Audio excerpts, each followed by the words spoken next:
Well, thank you very much for being here on time, because those who come late, they are going to miss the fun of this. So, welcome to this important session that includes really the most important stakeholders.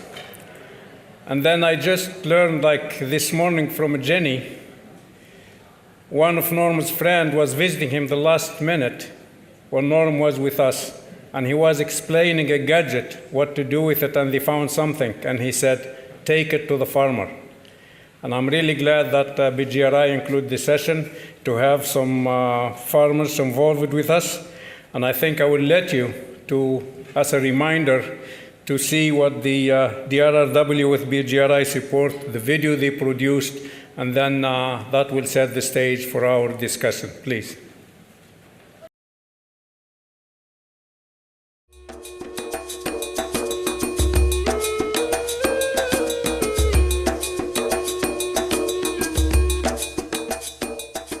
Globally, wheat is the most important food crop. More than 4.5 billion people worldwide depend on wheat. Forecasters suggest that demand for wheat could soar by as much as 60% by the middle of this century. The ability of the world's farmers to meet current and future demand for wheat is threatened by many factors: climate change, drought, urbanization. Some of the biggest challenges farmers face are fungal diseases, especially the highly virulent populations of stem rust that were identified in East Africa in 1998. These super strains of stem rust may threaten as much as 90% of the wheat planted around the globe. Spores of the new races of stem rust have been identified from East Africa all the way to the southernmost countries of the continent. The pathogen has also moved north and east. In 2006, it made an alarming jump across the Arabian Strait to Yemen, and subsequently as far north as Iran. UG99 is thus not only moving across Africa and into the Middle East, but is evolving through mutations, establishing an entire family of UG99-type pathogens. In its path are the breadbaskets of South Asia and China. The food security of hundreds of millions of people is at risk. We've seen a drop-off in funding for agricultural research. And with that drop-off, I think the world took their eye off the ball of keeping an eye on what was happening with rust diseases, keeping an eye on how they were changing and evolving in East Africa. And as a result, the world is now very vulnerable to these diseases, and that's going to require investment to change that situation so that wheat farmers are protected in a way that's reliable and that's environmentally friendly. The DRRW is working first and foremost to develop resistant varieties that'll meet the needs of farmers, and then to move the seed to the farmers. Scientists work with national program partners and smallholder farmers to monitor the incidence and movement of this dangerous pathogen. At the same time, breeders develop durably rust-resistant varieties to replace susceptible varieties in farmers' fields. Project partners strive to understand the needs of smallholder farmers, particularly the needs of women farmers who hold the keys to food-secure homes. Armed with knowledge about rust and new resistant varieties, farmers around the world are replacing their susceptible wheat with varieties that will improve livelihoods and better protect the world's wheat crop. This project delivers benefits to smallholder farmers who are threatened by rust diseases of wheat. And so the most important target are going to be the 50 million smallholder families who live in South Asia, particularly in the Indo-Gangetic Plains. And also there are more than 1 million families in Ethiopia who rely on wheat for their livelihoods.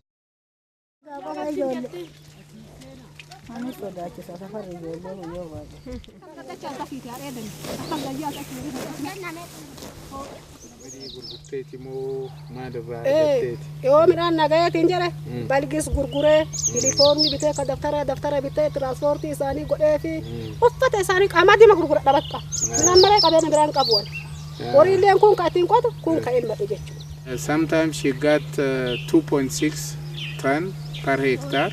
Last year, because of yellow rust, she didn't get anything.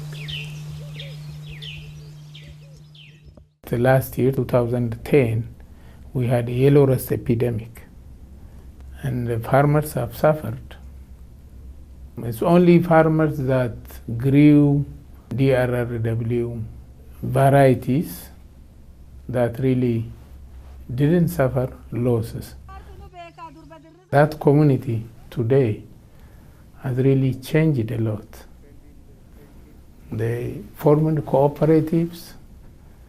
They are trying to produce their own seed. I have seen progress.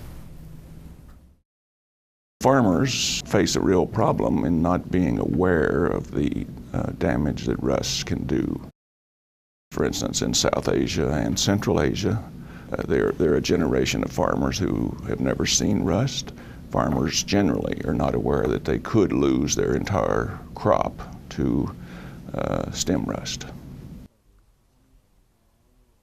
My grandfather came over here in 1947. Right from 1947, we started growing wheat on these farms. Now I am taking care of these farms and we are growing wheat. Wheat rust, as I heard from BGRI team, I am highly concerned about that. We never knew about it as it was not in our fields. But soon after I came to know about that such a rust can spoil the wheat, and it has already spoiled it in different parts of the world, I feel worried about it. The crops of the farmers are like his children. So as we see them growing every day, we really feel happy. And if our crops are sick, we feel that our children are sick.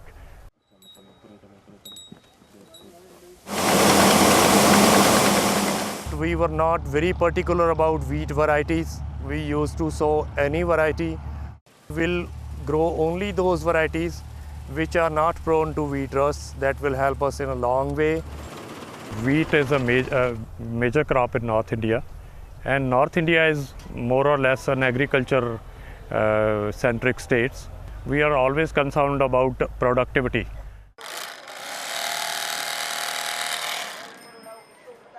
This time the wheat has been a bumper crop and as well as very healthy crop, and we have sold every grain of my wheat.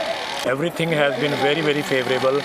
Luckily this year we were free from all kinds of diseases, including wheat rust, and we pray to the God that every year we get such good crop and such good harvest, and we get such good prices also. A wheat producer has a large responsibility of feeding a very largely populated country. If we don't have wheat for 1 year, it might lead to starvation in certain parts of the country. Definitely a low yield any year will be a havoc for Indian farmer, and then ultimately it will be unfortunately for whole of the nation.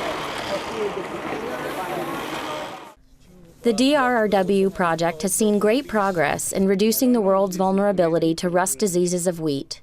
More than 35,000 tons of rust-resistant wheat seed have been made available for planting in 8 at-risk countries, and more than 28 plant genes have been identified as sources of resistance to the family of UG99 stem rust. There are now 22 promising UG99 resistant varieties developed by the BGRI community being grown in 8 immediately at-risk countries. Some of the resistant cultivars that have been developed are vulnerable to future changes that may occur within the UG99 lineage, but have been deployed for short-term mitigation. Already, these cultivars are being replaced by new ones that are not only resistant to UG99, but should remain so for many years. There are 10 varieties of wheat with resistance based on multiple minor genes. These resistant varieties are increasingly popular with farmers and follow the BGRI's guidelines for responsible gene stewardship because they do not depend on single deployed major genes. Despite these successes, the security of global wheat production remains under threat as new virulent races of rust diseases continue to emerge and spread. Ongoing research and development is needed to ensure a food-secure future for wheat-growing regions across the world.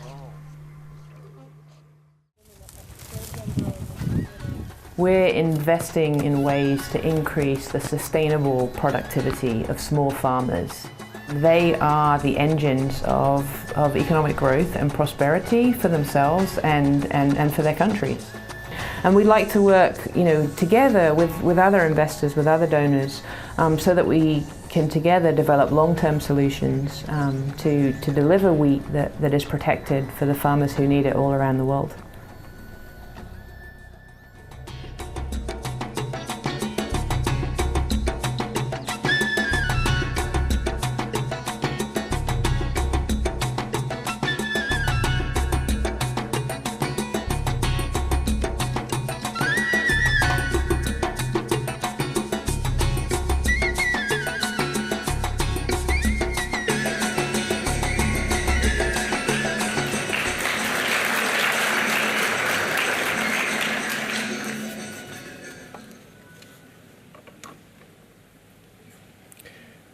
Thank you very much. And I think for this, I would like to recognize and thank the team who made this video. I will start with Linda. Linda, please stand up.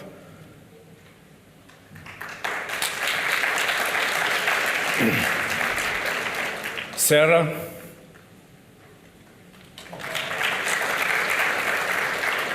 And of course, Christopher, he continues to take videos. I think in future events, these colleagues will need your help to provide information that they can continue to document this important event, because that's the fruit of all our work. As you know, we are in China, and China is among the largest wheat producing country, and wheat production is one of the highest in the world. And this is the fruit of hard-working group of small farmers represented today by Mr. Huang Mingqiu. Please.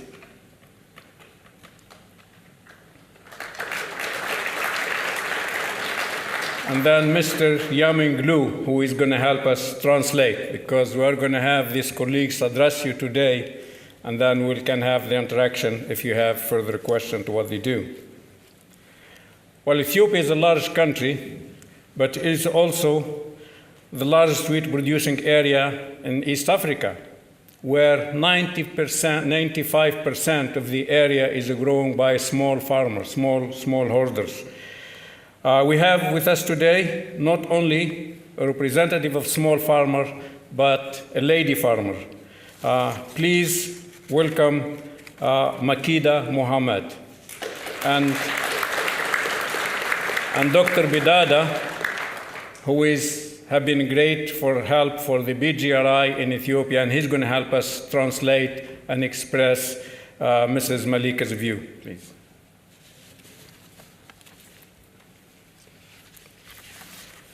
You have seen part of the video in India, and India has become an important wheat producing country, and then the increase of wheat production is a fruit of the Green Revolution.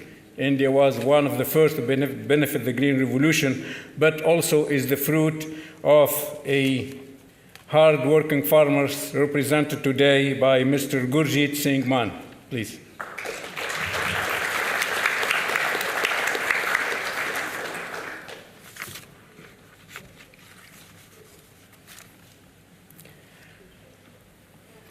Well, these fellows here who represent farmers, they are the carriers for your products.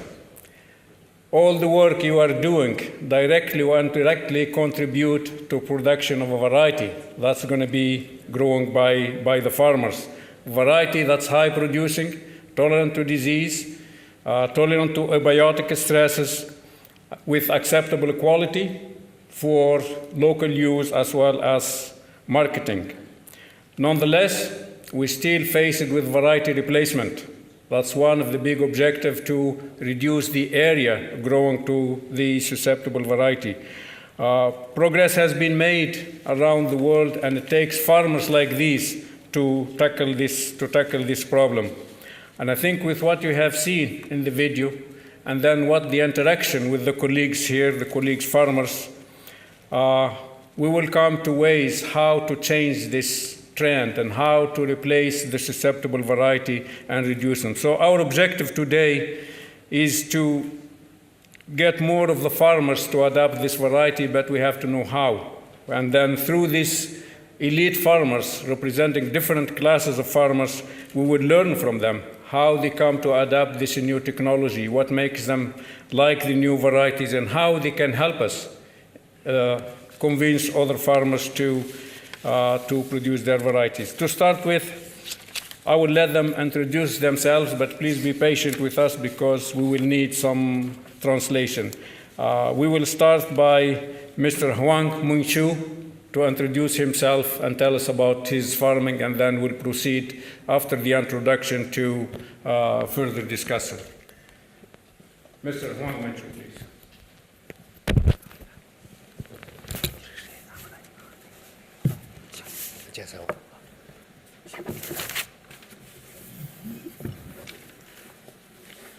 尊敬的各位专家、医师们、朋友们，大家好！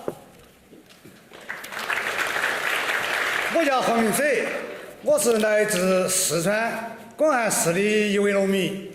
我家种了1200多亩土地，我们的土地它是一年2熟，这个冬天种小麦，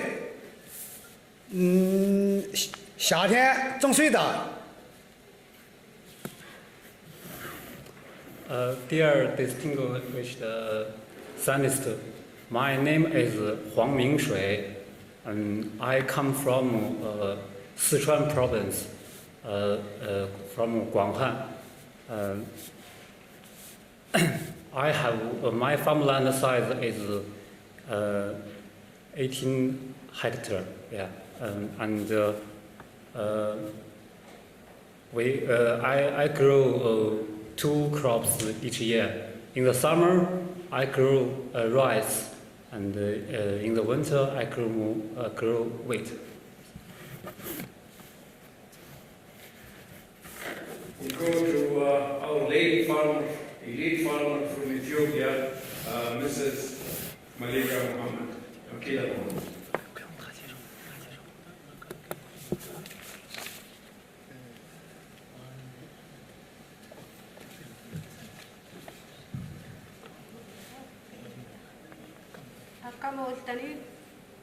Maqaan kiyya Maakida Muhammad jedhama.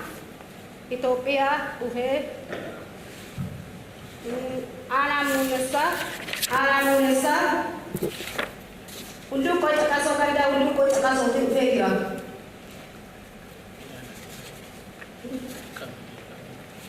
Qamadii faa, boqqolloo faa, garbuu faa qota. Ani miseensi kiyyaa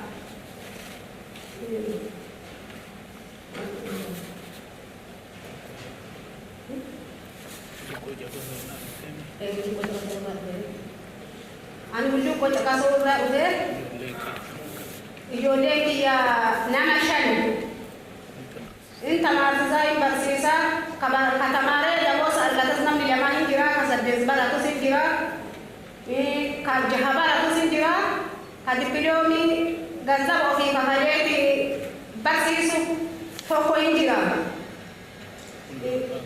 Hunduu kun hunduu abbaan isaanii anatti dhiisee waan jedheef abbaan hin qabani anatu abbaa isaaniiti hin barsiisaa jira.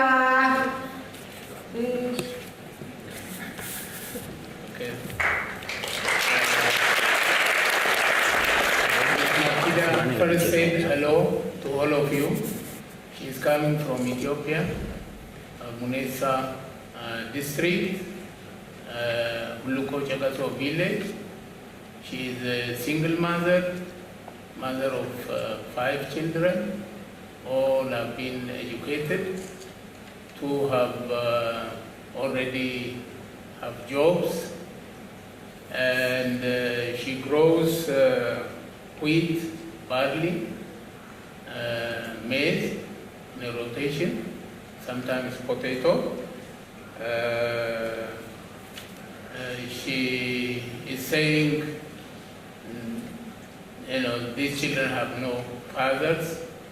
She is taking care of them, and wheat is a major crop she is growing. Thank you. Salman, please.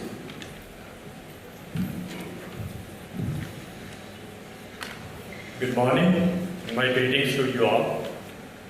First of all, I take this opportunity, my sincere thanks to BGRI, to the host country China, to the host institute, and to all the donors who gave me this opportunity to be with you all, the top people from scientific world.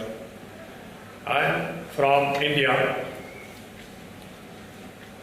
Man Farms is situated in district Sirsa, a district of state Haryana, about 250 kilometers away from Delhi. I grow wheat in about 35 hectares.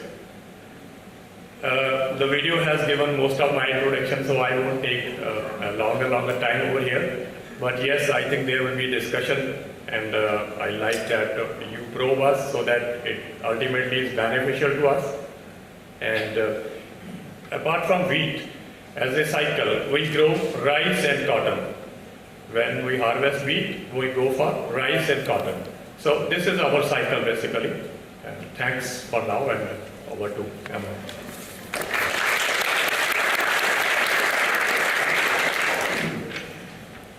In the next 15 minutes or so, I'll let the farmers get us a bit more in details how they are challenging the rust, and how challenging the problems, and how they are accepting these new varieties.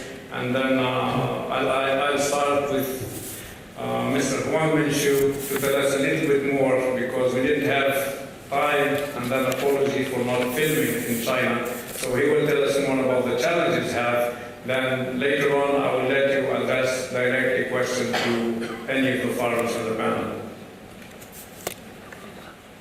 就是让你说一下这个小麦现在就是存在的问题，还有这个小麦的重要性，然后还有就是解决的那个方法，就现在存在问题，你想要得到什么帮助？就是咱们早上说的。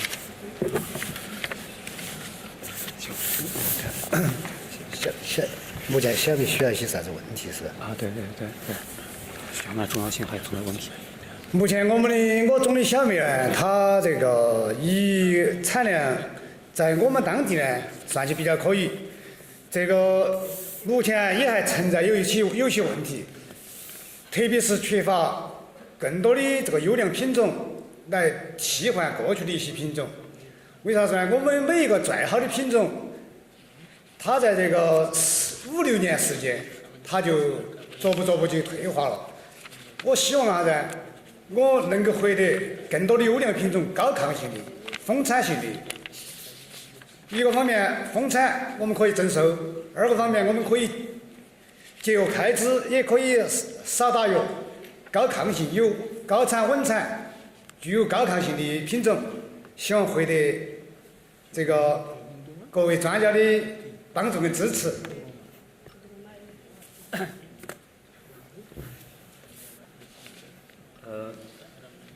The yield in my land is high, nearly nearly 7 ton per hectare. But the problem is that as you know, the wheat each variety will become susceptible to strap rust. Maybe 5 or 6 years a cycle per cycle. So I really need the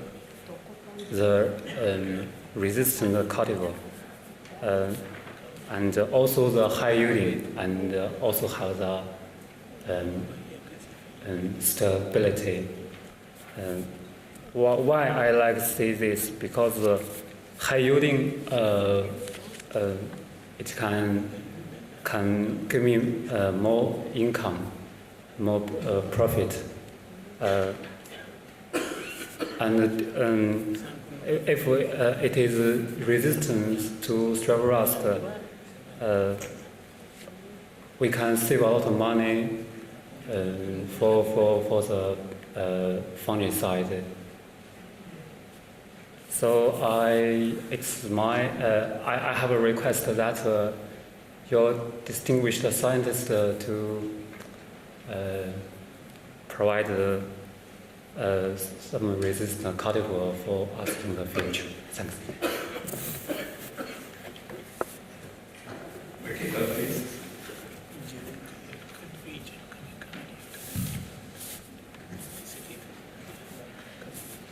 Amma yeroo duraanii qamadiin nuti ittiin fayyadamnu quubsaa jedhama, gaadamaa jedhama, waa'ee waagiitiin baay'iseetiin nu miidhee amma uddaa karoora waggaa 5 qamadii galu obbo Asaffaan nu fidanii jiru gaarii gabaa irratti illee ittiin fooyyamnee waan jirruuf ammas amata barreen gaddaa kan jedhamu qamadiin danda'aan nu dhufee dhaqqabaan nu dhufee hunduuqaan nu dhufee shoorumaan qamadiin aaddisii nu dhufee barreen gaddaa Dooktor Badhaadha nu fidee jira bara baraanaallee Dooktor Badhaadha nu fidee waan jiraniiti jiru gaarii waan itti fooyya'ee sirriitti isin galatoonfadha ka jedhi kara gabaatti illee dhiyeessinaan akka gaarii gurgurannee gatii gaariitti gurgurannee waa'ee waaqii sunillee nurraa dhaabatee ammaa garuuyyuu fooyyofnee jirra qamadiin aaddisii nu dhufe kun sirriitti fooyyee waan nu kenne ka jedhi.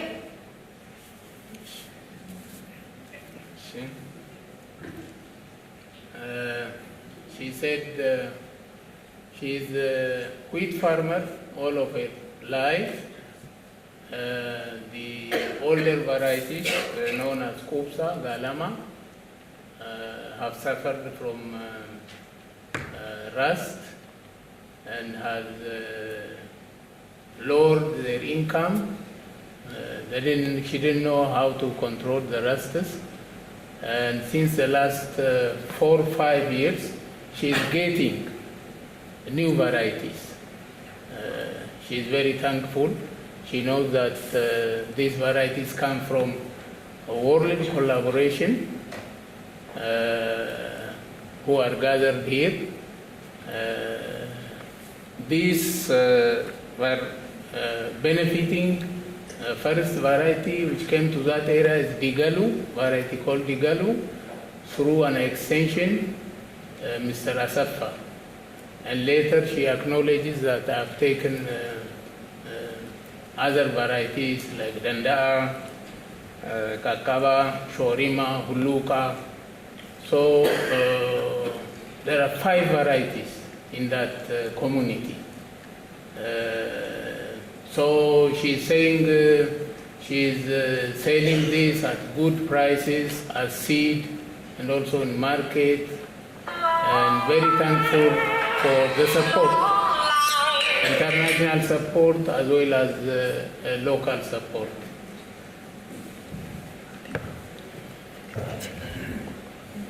Okay, so you had been all in technical sessions, very serious sessions. This session probably is going to be a little bit disorganized as we are not used to be behind microphone, so kind of bear with us. We be all dropping in ideas for you scientists to know that what actually we are doing, and those may not be the correct practices, but we must tell you that this is what we are doing and what we need to do. And as we have started with the second session, importance of wheat in farming systems in North India, in India, in my state is very, very important. Wheat is our major crop, followed by rice and cotton. There used to be a time when cotton used to flourish. I think it was before the introduction of Dr. Borlaug's varieties, that wheat used to be a low-yielding variety, and in India we used wheat crop as a means of annual expenses and greenery for our kitchens. So in Indian language, we used to say that wheat is our kharcha pani, means the yearly expenses are to be met by wheat, and cotton was probably the main crop.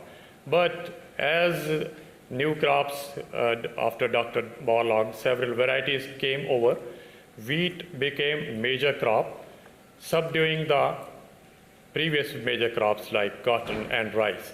So wheat is very, very important. And when the menace of caterpillars arrived on cotton, Then in some parts only wheat remained the crop. Cottons we did so, but they did not help us in generating income. They were totally devastated by attacks of caterpillar till the advent of BT cotton. So wheat is a very important crop in Indian farming system, more so in the grain basket or bread basket of India, the states of North India, Haryana, Punjab and Uttar Pradesh. And now if we come to wheat problems, I think every crop has its problems and they do appear from time to time. Some problems come and go and nothing sometimes have to be done about them, but some problems come and stay. Then we come to know that yes, it's time to act, to consult the technical staff at the agriculture universities and central institutes. Wheat mostly in our area, as I said to you in the video, that we have almost no rust problem. So I later on introspected that why I am not having rust problem. I found that over the years on recommendation of state universities, I had switched to the newer varieties, which were like DBW 17, PBW 550, 502, 509, and more latest the PBW 621.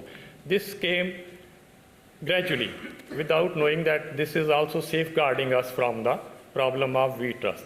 I still have in the recent time the one variety PWD 343, which is perhaps known to be prone to rust, but luckily rust was not there. And one trait, sir, I would like to share with you that it is true that there are certain farm practices that are recommended by scientists, by state universities. But equally true is this, that we farmers also have our own set of farm practices. Those practices may not be very, very correct scientifically, but fortunately or unfortunately, we are doing that always. And one of that is that every year on my farm, I'm doing a fungicide spray, knowingly or unknowingly. Maybe this is masking me right now from rust problems. Maybe this very practice may make the rust resistant and become bad for me. This is for you to know and guide us in future that such things should be done or not. Then in my fields, we have assured irrigation system from canals and tube wells. So far droughts we do face sometimes, but it is not very common in the recent years. If the monsoon and all systems are okay, we are drought free. So about wheat problems, the normal problems like aphids and jassids and some caterpillars, we do the recommended sprays from time to time or just from our own knowledge base. Whatever we know, we do, and most of the time they are tackled. Now, the most important is the relative importance of rust and ways used to deal with rust. As I had been listening to the technical discourses in the past 2-3 days, they were basically Greek to me. I cannot understand such highly technical things, but I am assured at least with one thing, that such a big scientific fraternity is working for our safeguards. They will keep us safe and aware when such a problem arises. This I feel assured after coming here. But yes, it is our duty also to know beforehand, as they say that forewarned is forearmed, that we must know what is coming our way and be ready to take care of such problems. Rust, as you have shown in videos and you have been discussing, knows no boundaries. It doesn't need any visa. It doesn't need any aircraft. It can cover any nation, anytime. And I've been asking some scientists, they say the wheat rust is there in India also, and it is already in the tune of 5 to 6% in Haryana and Punjab. True, but they say that it can certainly spurt to 50%, and then everyone will be affected. So I feel that this is the right platform, and I'm thankful that you have invited us also to see what you guys are doing for us. And I think, Amar, this is okay for this part? Thank you. Thank you.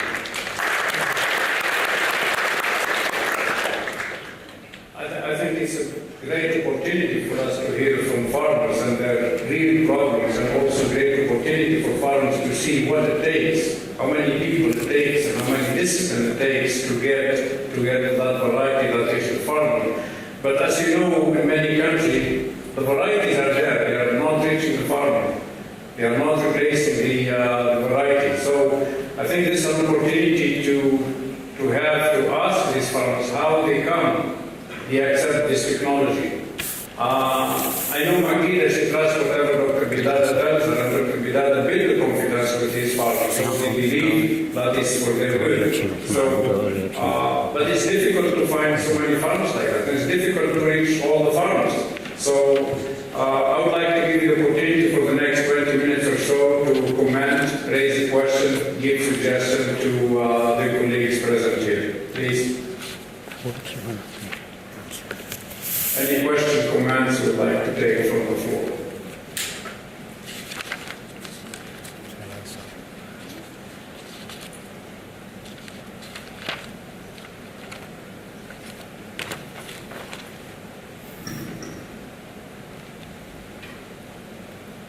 You know, it's not straightforward. So we're thinking to give us some suggestions because this project is really looking for a way how to make these variety farms and how can we use the area planted to susceptible varieties. Okay, I have a question. I'm Lisa I'm a journalist from Senegal Night, which is located in London. I have a question to the Chinese farmer Wang, I forgot his name. Wang Ming-Shun. I have a question to you. And what have you learned from scientists? Could you give me some examples? And after learning from scientists, what have you thought? Such as the production is much better than before. Okay, I translated myself. 我是想问那个王明顺先生一个问题，就是您从这个科学家手中学到了什么东西？就是比如说学到了如何种植新的种子，还有其他的这些东西，最好能够给一些细节。然后跟科学家学过之后，您认为您得到的最多的是什么？比如生活水平有所提高，还有产量会比以前高很多。这两个问题，谢谢。 听懂了，他问那个啥，就是说你从那个，就是一种，就是科学家那人能学到了什么，然后就是说他们然后举些例子。我们那个地方挨了四川省农科院这个小麦专家大院，我们在附近。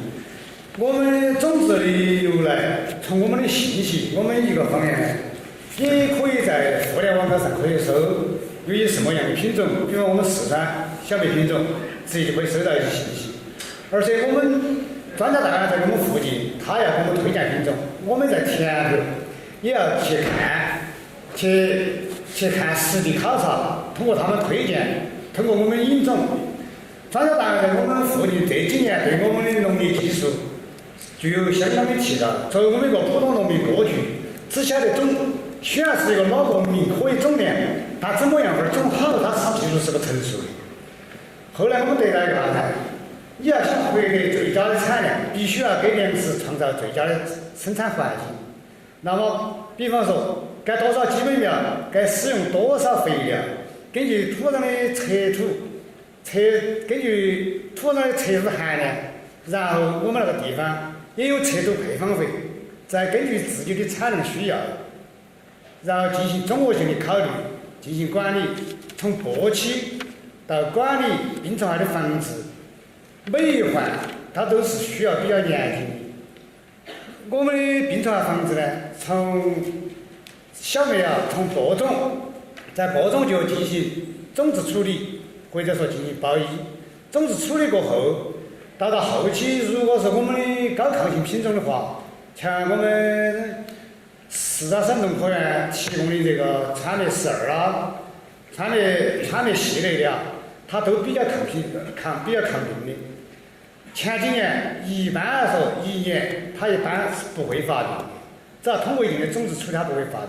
但这几年它种子也有抗性也有一定的退化，所以我们一个再好的品种，最多也是7、8年之后，它就不抗病了，就需要我们严密的叫监视，因为这个病的话，在农科啊对这几年对我的帮助也比较大。你看汤博士给我也就教我教的很多，也就是说嗅病它是要拿来治理，不是说在没有发病的时候，你打的再多的药，它不是很大的作用，也是一种浪费。但是如果出现了有病块了，你要迅速的把它控制，既节约成本，也达到比较好的效果。那么相对慈眉病，它就不是拿来治理，是必须过防，因为没法治。等到它已经发病了的话，已经都晚期了，就不得了，你产量是会受严重影响的，那就必须要做预防，特别是花期，抽回杨花达了这个5%啊、10%啊，那跟大家进行防治的慈眉病的防治。当然还有蚜虫，这个也是。谢谢。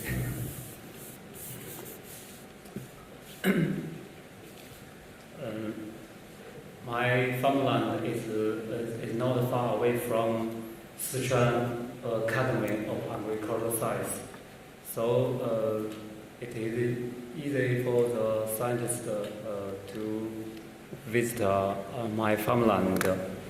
And each year they also have put a lot of new released variety in my farmland for just for test. So I can learn from this which one variety is good. It's good. Is resistant to the strep rust.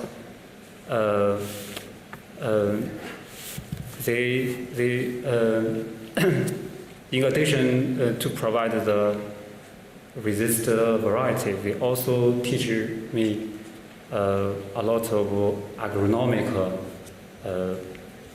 things, such as the seeding, such science about the seeding rate and the fertilizer technology. I can give you an example that how they help me to make profit. As you know, for strep rust control, we they come here. They just tell us. They go to the field to check if it is necessary to control or not. As you know, if the disease cannot have low possibility to spread, but we control it use chemical. It's a waste of money. So they help us to make decision whether to control it or not it. So they can save us a lot of money. But for the fusarium, you must control it. So they also help us. So that's my answer.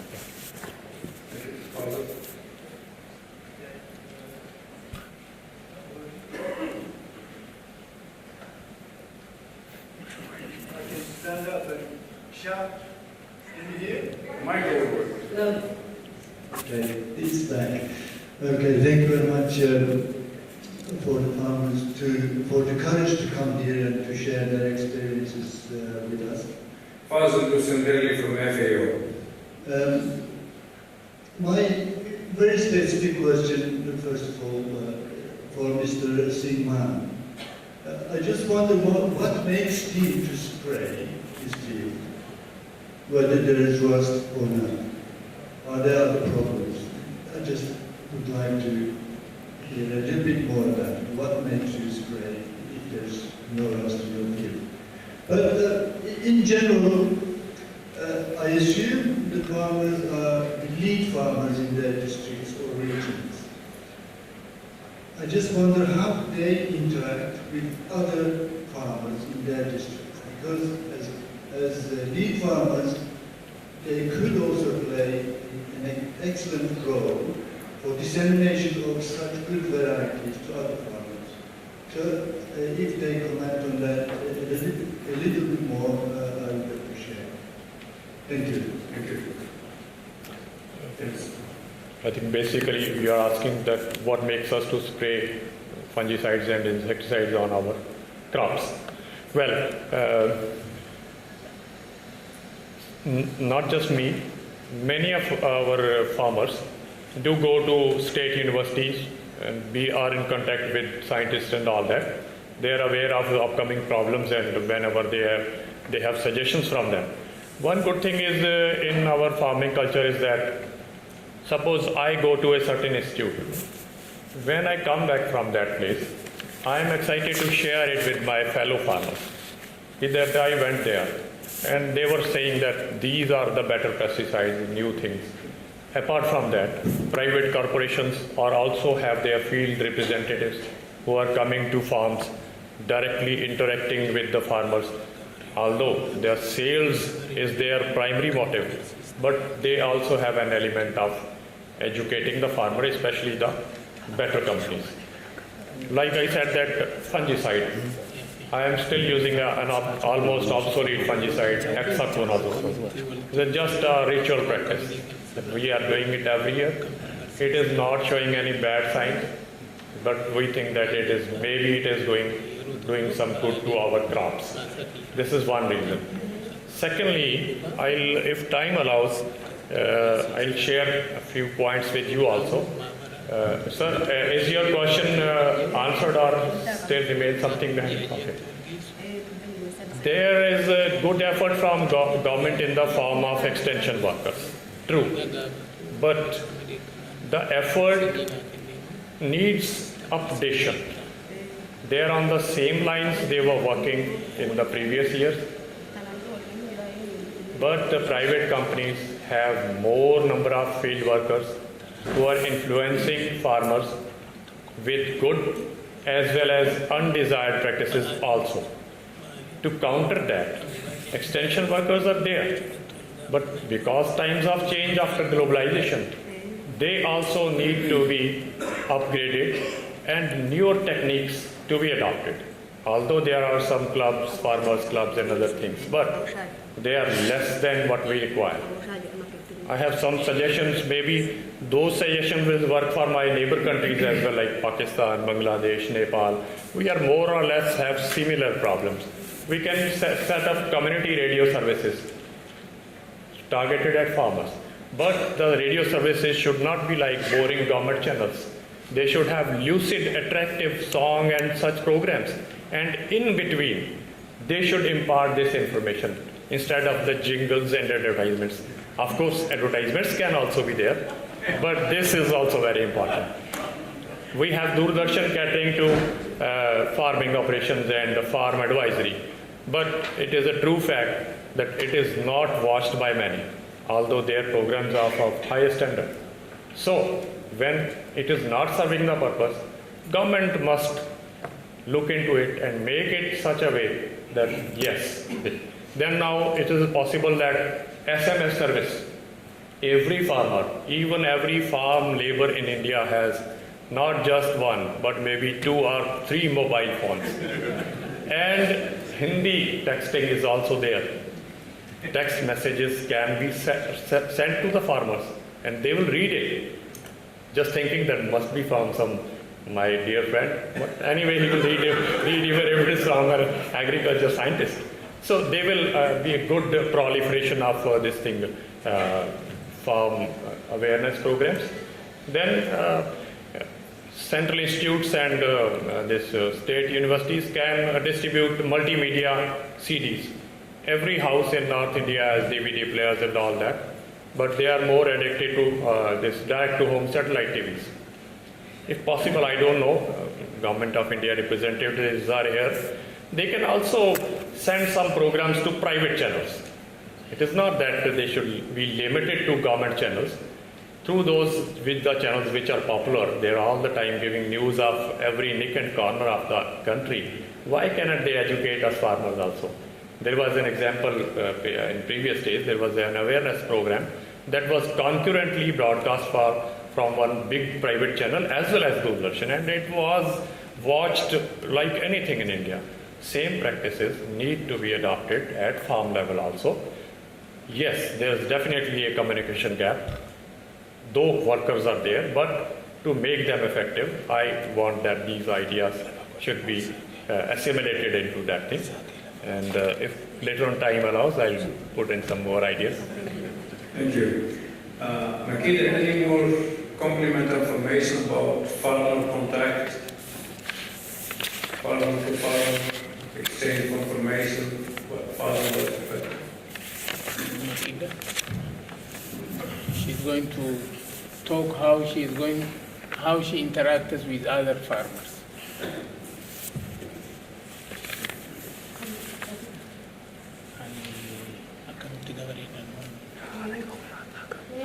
Abosha wani nama dibabi fidama walgai dubartoota waan qabuufi guyyaa digdami sadi walgai qaba dubartii buusii wayii walitti buufannaa waan buusii sanirratti wal geennuufi achirratti timirtii kana kennuufi hin danda'a. Gara gabareetiin illee abooshaa qabnaa gara nama dhibba lamaati waliin waan jiruufi hin argadhaa hin tamaarsisaa jedhe.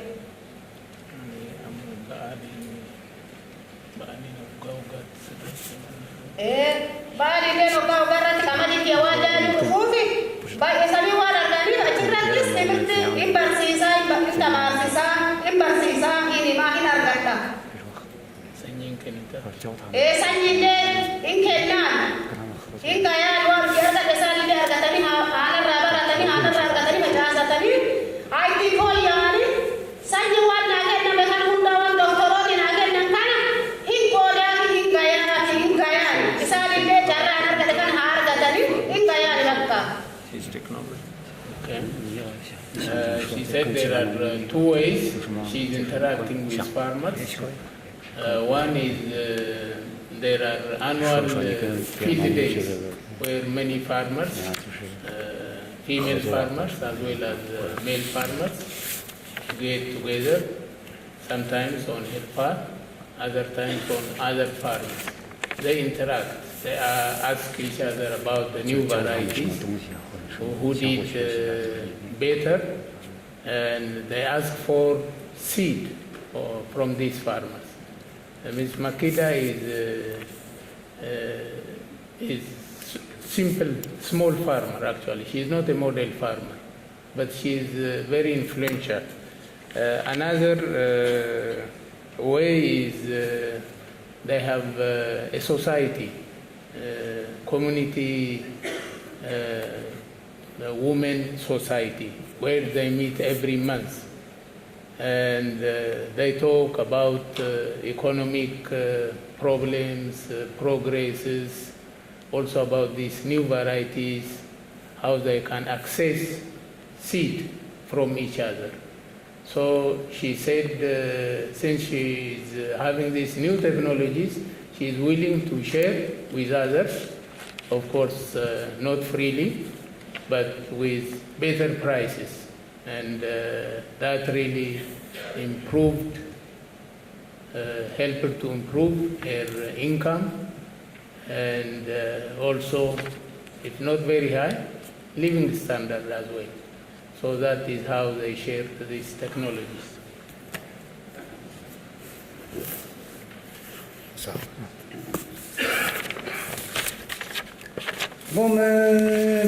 那个地方就有我种了1200多亩土地，但是有时候还是要请很多员工，请很多。我们请的人呢，也就是我们附近的农民，他们也有土地，他们一个人或者是他们一家人啊，一户人就是那么1亩多、2亩、3亩。由于我1000多亩，我要请很多人帮我做。但在我获得了最新的品种过后，我试种了过后，我就推广他们，从我学到农业的新技术。我要教他们给我做上分儿地，教他们怎样跟我做，然后他们也回去怎样做。所以在我们那个地方，也能够我把它种好了，教他们把我经验传给他们，对他们也有些带动。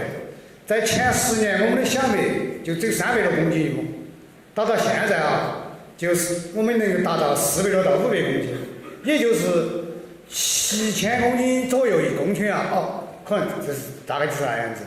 也就是说，由于我们四川的特定气候条件，它的种的基本苗啊，过去我们农民撒种，一亩田还可以撒30到40斤，像我们用基簸、云簸可以打有10公斤就够了。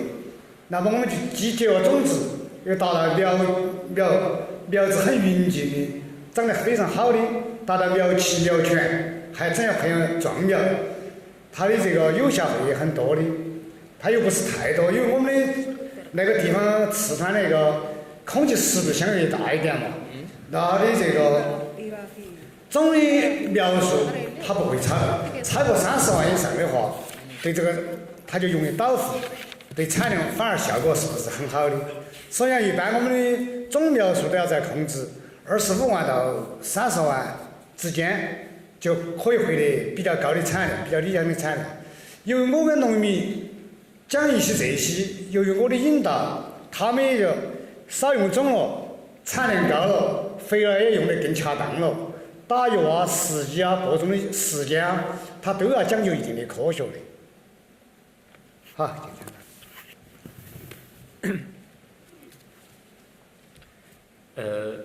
In terms of the interaction between me and the farmer around in my local area, first I want to say that I have a large area of farmland. As I told you before, it's nearly 100 hectares, 18 hectares.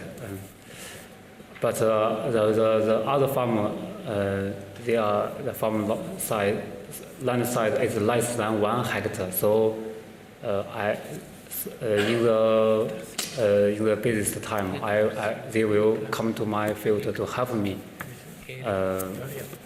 The second thing I want to say is that the farmer go to my field, they can see because I always use the new variety, so they can, if they think it's good, then we'll grow them later. So it can be seen as for a demonstration. The third thing is that I want to say is that I use a lot of machine in the management process for planting and also for harvesting. But the local, the other farmer, they don't use the machine to planting. So, as you know, if you use machine to planting the plant will grow better because it has the very good germination and plant germinate at the same time, so it's a good population. But for other farmers, if they don't use the machine, it's a waste of. Sometimes it's a waste of seeds because you use more seeds, and also it cannot get a high yield. So I can from my field they can learn how important the machine is for them to achieve a high yield.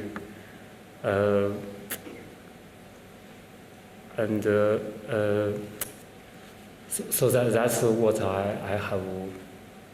Maybe I have teach to the farmer. Yeah. Thank you for giving this opportunity to interact with the farmers. Actually, my question goes for the seeds of new varieties. First of all, I want to know how they come to know the new variety has been released by the university or research institutes. And the second, how the seed is distributed, whether it has subsidized or not, or in low price the government gives the farmers. I want to just hear the opinion and the explanation. Thank you. Vidala, can you please say to her how the farmer gets to know there is a new variety out there? Can you ask Makida to let us know how she came to know about the new variety? And then I'll ask Mr. Mann about the seed question, how we get the seed and is it subsidized? Makida, please.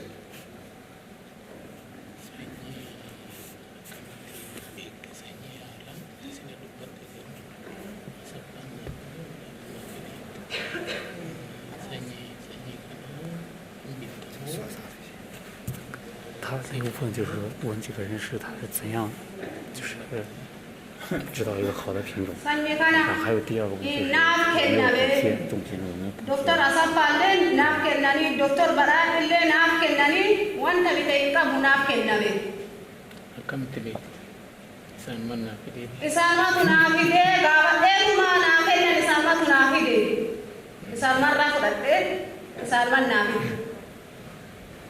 Okay, well, the varieties are nationally released by the National Variety Release Committee. And, well, in our vicinity, since we are from the National Wheat Research Center, we take these varieties to the farmers. The information about the seed and also the seed itself. We do pre-release variety multiplication. And fortunately we had BGRI project and also AGRA project which support farmers to access these new varieties as rapidly as possible. So she got from the research center through extension and also through us who work in the DRRW.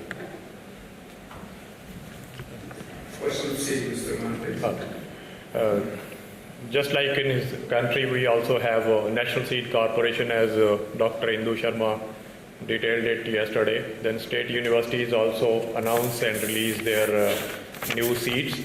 Yes, of course, subsidies, we do get subsidies for seed, for fertilizers and for other farm inputs and even for farm equipment. And again, that how it reaches the farmer's field, that is the question. They are doing their job, announcing and everything. In that, I like to tell you two things which are different from the Western world. In USA or in other developed nations, all the human beings, all the nationals go for 6 yearly or annual health checkups by themselves. In India, that facility is there, but we never go there. I can recall my childhood school day times that when there was a medical health checkup to be organized in my school, I was perhaps the first to run away from the wall that doctors are coming and they will put some injections in me. So this is a psychological problem that we go to the doctor only when we are sick, not as a preventive cause. Same is with our crops. We remain happy in the fields and do not approach the scientists for preventive care of the crops. That's in the psychology. For that, I believe that an extra step has to be taken by the scientists. They have to outreach us somehow. Though it is not their domain, they are supposed to be in laboratories. But they have to be there and assure us that, yes, you have to do this. This will be better for you. And similar is with the seed, as the basic question was seed. As students have peer pressure, we farmers also have peer pressure. Someone has to take initiative that, yes, I have brought this seed from the university. Others just watch it for at least 1 year. Okay, let us see what you have brought, how it is going to grow. They do not take interest or risk in the very first year. But once they see that yes, his variety seems to be better than what we have been doing, they are so excited that they want it at any price from any place, and in that process sometimes they get spurious seed also, as over the night flyers do cash on such opportunities. But that is in our psychology. Thing is that still it doesn't take very long for a new variety to reach our farms. Maybe not in the first year, but yes, in the subsequent years we are quick to get the seed. And multiplication is also in the private sector, as well as farmers also multiply their wheat seed at their own farms. They keep it very clean, then they clean it again before sowing it next year. That is also a large source of seed multiplication, apart from state-owned seed companies and private companies. This is my point on this. Thank you. To save time, you know, it's a diversified farming system within these three important countries. Please address your question to the farmer that you would like to know more from. Please. I would like to address my question to Mrs. Makita Mohammed from Ethiopia. Firstly, I would wish to compliment the incredible courage that Mrs. Mohammed has to raise children on her own, put them through school, feed them, clothe them, pay school fees, uniforms, and there is a very large risk when you go from the old technology, the old variety, to take on a new variety that you have no personal experience with. So my question, and some of it has already been answered about the source of information, but more importantly, where is the money to buy, to access the new seeds or the new technology? Because there is a huge risk associated with the taking on of the new when you have such a large commitment for 5 children who need food, clothing, school fees. So it is a very big risk to engage in the new. And so my question is about access to the credit to buy into the new technology.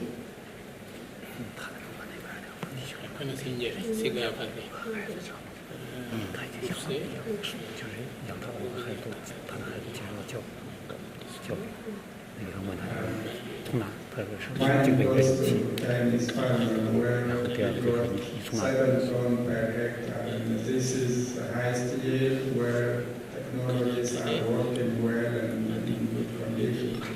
Can we add up on top of the high yield, is any management unit can be used to get it to 7 tons? The rest is to all others related.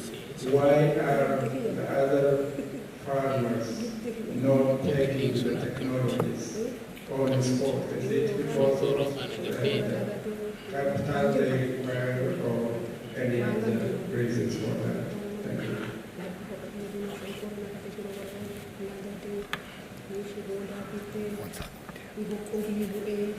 Why other farmers are not taking the technology and using it? Why other farmers are not doing like him? 就是问你说，为什么别的那个农民没有像你一样用这些技术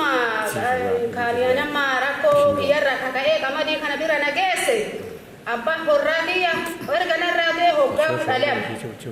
Inni narrabe jennani shonkora nagade hukubi bue dukubi tade hola bitade hola sadra abadi kana gabara ke gabara bitade haja hatte. Haja. Inga. Well, she said shortly she had gone through lots of trouble. Her husband died 12 years ago, and she has to raise these children. She has few cattle, but that really cannot sustain. So she goes to different markets, buys items, resells, kind of retailing, and gets some profit. That is how she really raised these children. But this seed, actually, she didn't buy the seed.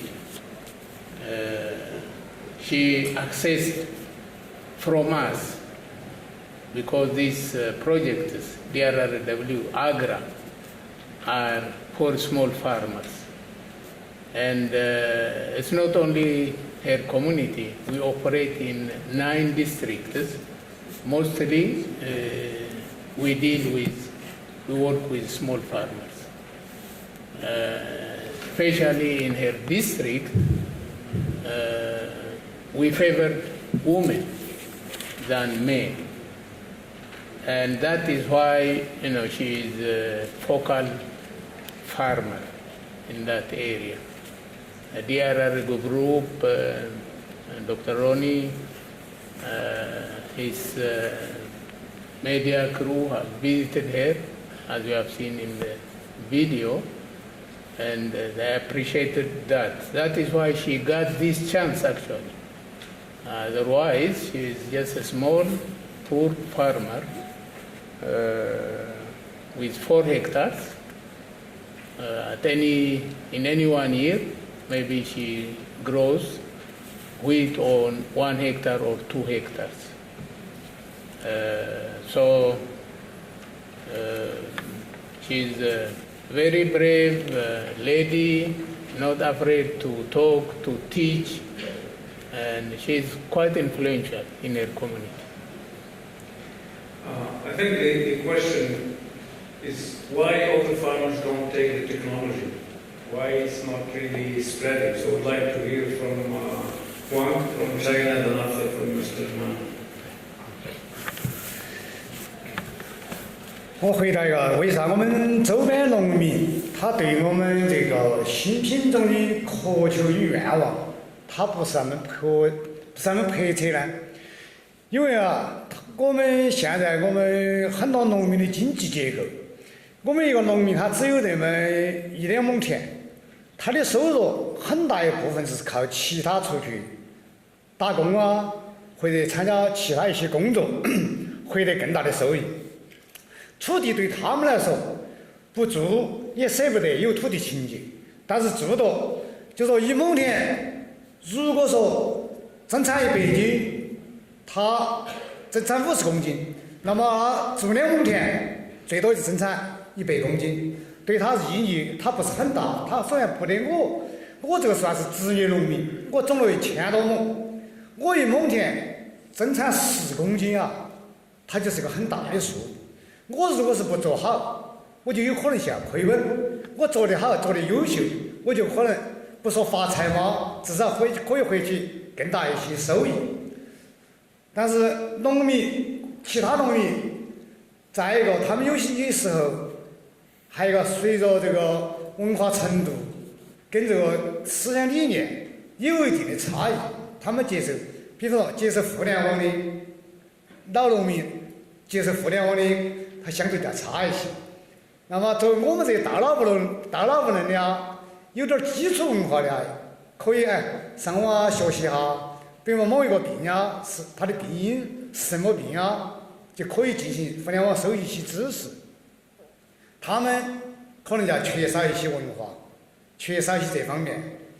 再一个，他们有更多的事情，他们有些要打工，所以讲他们不得我这种迫切需求，新品种、新技术的推广，新品种的推广，因为对我就会产生更大的效益与作用。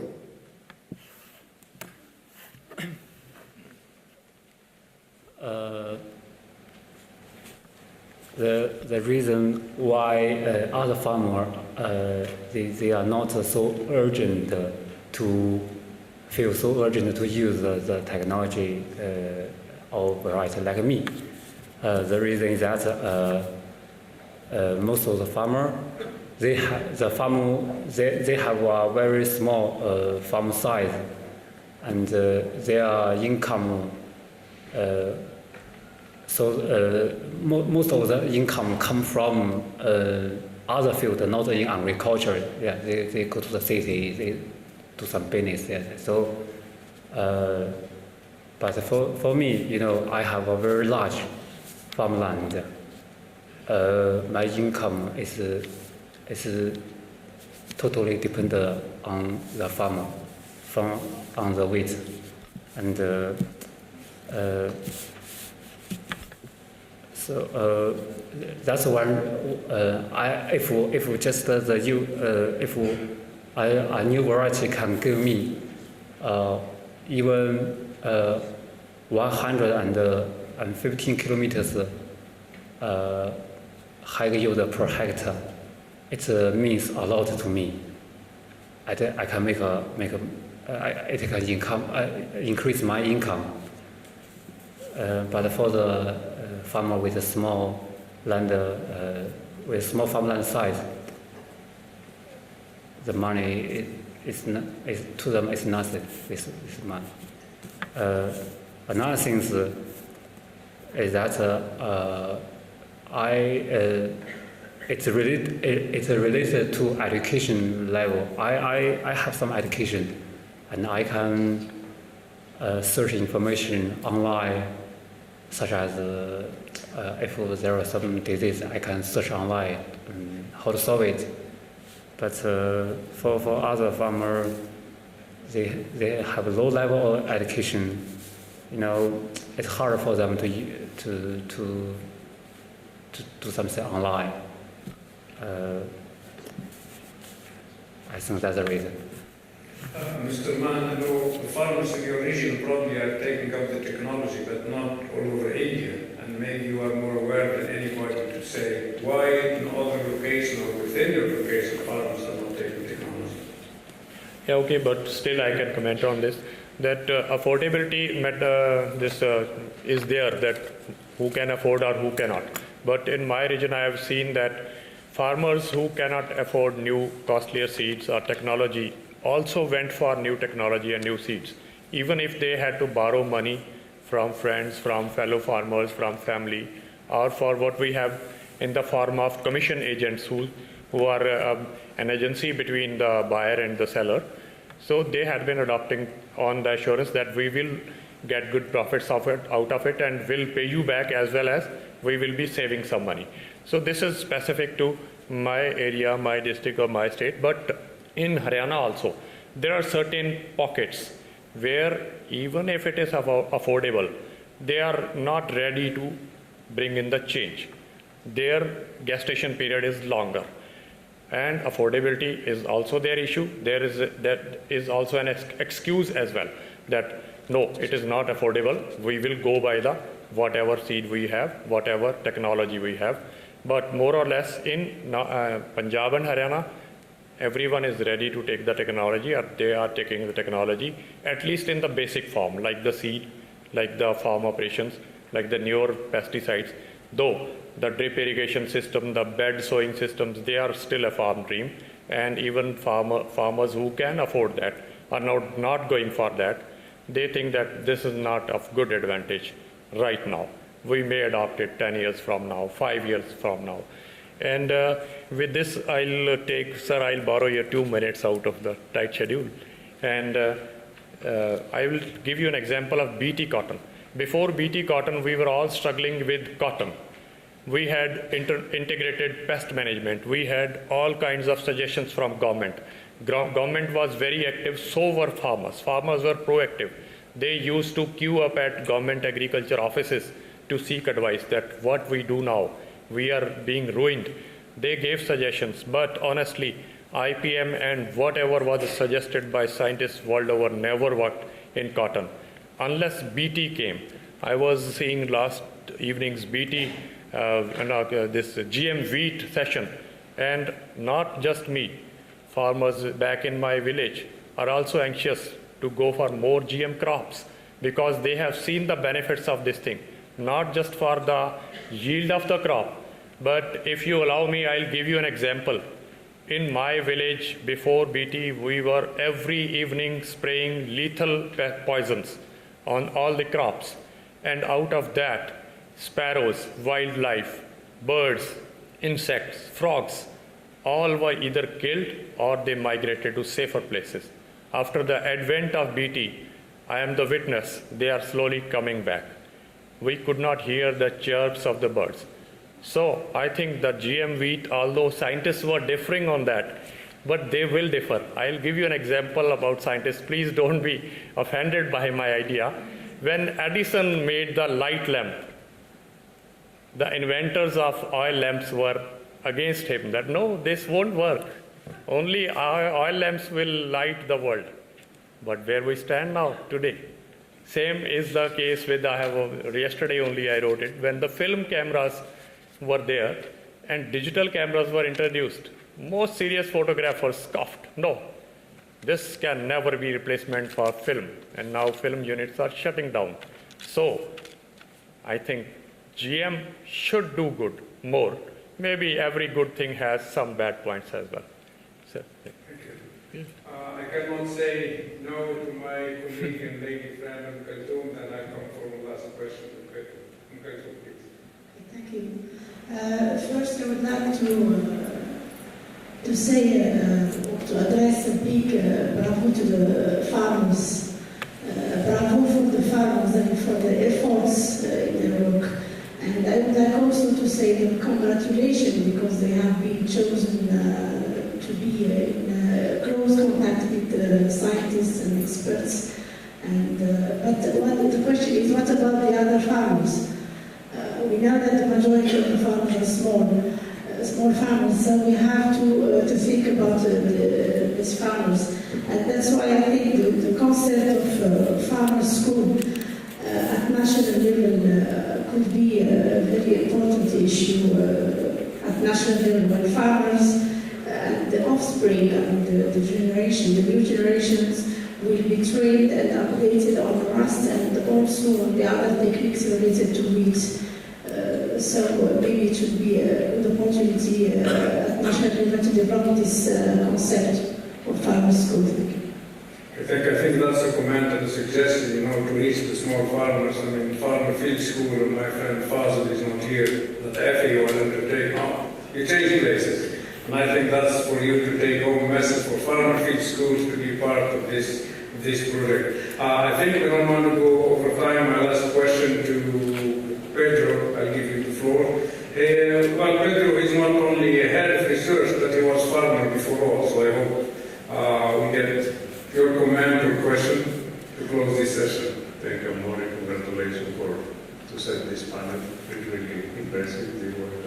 The farmer and person giving us a lot of light on how they are always innovating and looking for new way to do business. That's something that is really important at the different levels of production, of the areas of production that they have. My question is, assuming that you are back for nature, assuming that you are already with the new varieties and you have the resistance that you need and you're not applying fungicide, what will be the other constraints in your concept of different inputs for production that are limited and you need to improve and do better business than the one that you're doing in other areas? I think this will give us the opportunity for our farms to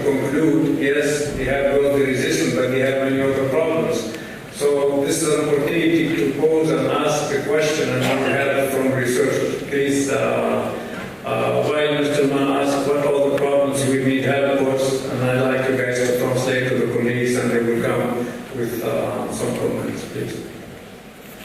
Please repeat.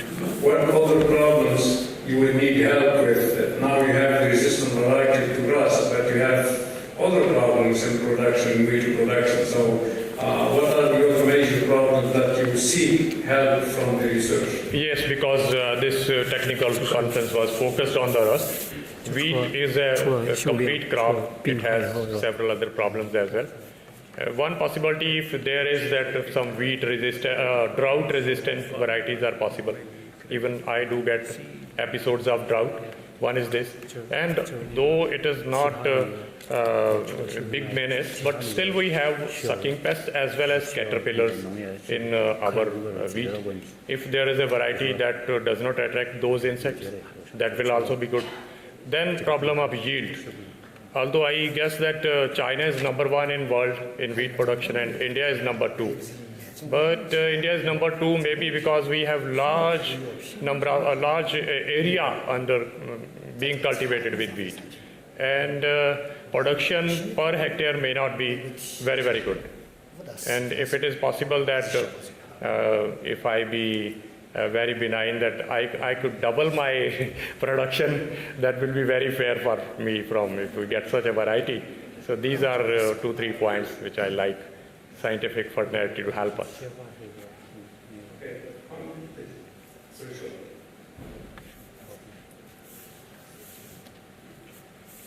我还要提个问题呢，就是像我们一般1年不是2茬，它是小麦收了种水稻，这个岔口是相当紧的，因为越这个大村这个水稻越栽插得早，产量越高，越有保障。由于我们的小麦在这个5月10号以后到17、18号才收得了，这就跟后期水稻就插成时间比较紧。我希望能够配合生育期短一点，产量又稳定又抗病，那我们家子我们农民就更加喜欢。这样我们跟水稻的空间留着时间多5到10天，它是更好。以后生育期相对少一点。产量呢也稳定，不说很高，但越高越好。但就是说，这肯定是有种矛盾的。只要能够产量在稳定的情况下，生育期短一点，又抗病，又抗倒伏，像这些好品种，我们就非常需要。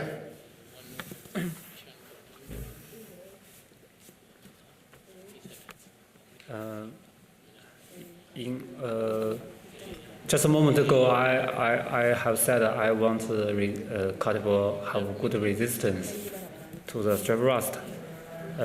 But in addition to that, I also hope that the variety mature earlier. Because in my province,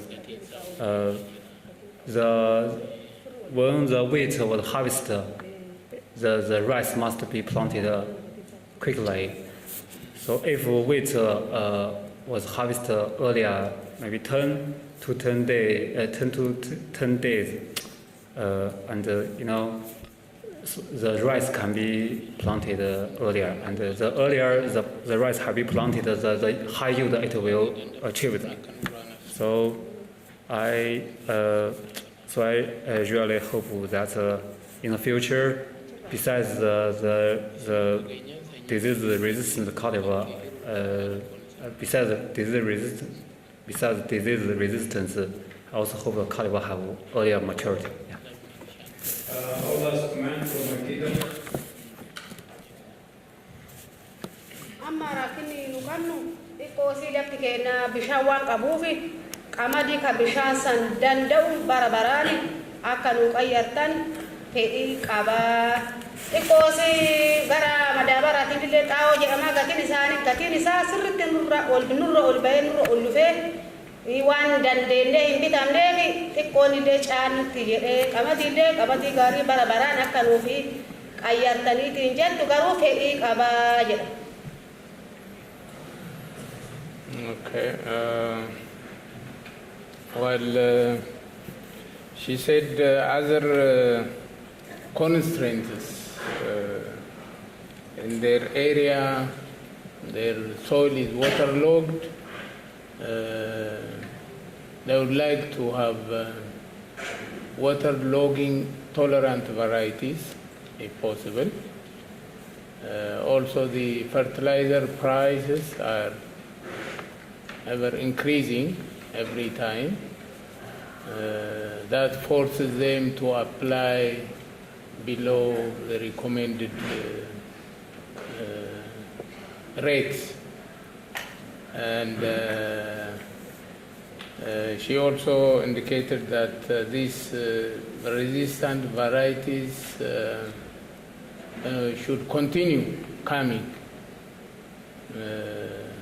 Otherwise, from previous experiences, varieties break down every time. So these are the points she raised. Thank you. I would like, on behalf of BGRI, to thank the farmers, to thank Makeda not only to come, but to sit there in the audience and talk. It's not easy, as well as for Man and Huangshu. Thank you for accepting and for sharing the information with colleagues. I would like to thank Nidada for his help with translating and getting Makeda away here, and also Yamin Lu for helping us with translation of Chinese. So I think we're getting there. We're getting closer, and I think we came a long way, as Nidada said in the video. So, but still, there are things to do. As the farmers raised this question in our mind, especially about the need to improve communication, and we need to raise awareness. Good years for farmers, then also good years for the disease, and you don't see that we are losing in their need if we have better wheat variety. So we hope in the future this session will be called "Take It to the Farmers." That's what Norman had said in his last word. So we hope take it to the farmer, and hope in the future when you have suggestions or something, send them to Sarah, and then we can get more feedback from the farmers. And I hope back in your research station you start communicating with farmers and talk and try to understand. I do encourage you to talk to our guests on one-to-one. You will see. We'll have a great conversation, because put them in front of a big audience, So please take the time. I'm sorry I didn't get you to ask a question, but please take the time when you see him, talk